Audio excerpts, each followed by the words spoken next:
Hello বন্ধুরা, কেমন আছো তোমরা সবাই? আশা করি ভালো আছো। তো আজকে আমি একটা রেসিপির সাথে চলে এসেছি।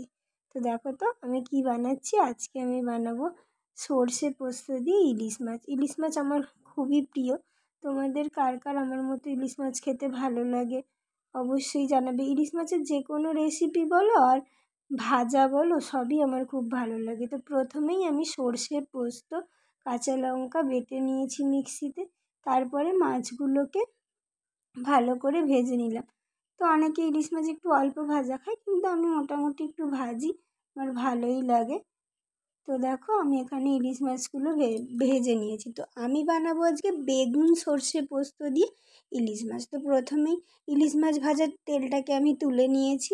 তো ওটা আমি ভাত দিয়ে খাবো। আর তারপরে আমি আবার তেল দিয়ে দিয়েছি, দিয়ে কালো জিরে কাঁচা লঙ্কা ফোড়নে দিয়েছি, আর দিয়ে দিয়েছি অল্প একটু হলুদ, দিয়ে দিলাম জল।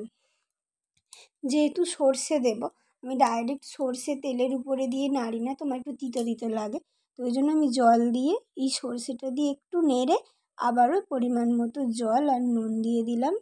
দিয়ে এটাকে একটু ভালো করে ফুটতে দেবো। দেওয়া হয়ে গেলে ইলিশ মাছ আর বেগুনটা আমি আগে থেকেই নুন হলুদ দিয়ে ভেজে রেখেছিলাম। তো ইলিশ মাছ আর বেগুন দিয়ে ভালো করে ফুটিয়ে নিলেই রেডি আমাদের বেগুন সর্ষে পোস্ত দিয়ে ইলিশ মাছ। আর উপর থেকে অবশ্যই একটু কাঁচা সর্ষের তেল ছড়িয়ে দিতে হবে। তো কেমন লাগলো আমার এই রেসিপি অবশ্যই জানাবে। সিম্পল কিন্তু খুবই খেতে ভালো লাগে। আমার মতো কে কে এরকম ইলিশ মাছ লাভার আছো অবশ্যই আমাকে কমেন্ট করে জানাবে। আমার তো খুবই ভালো লাগে।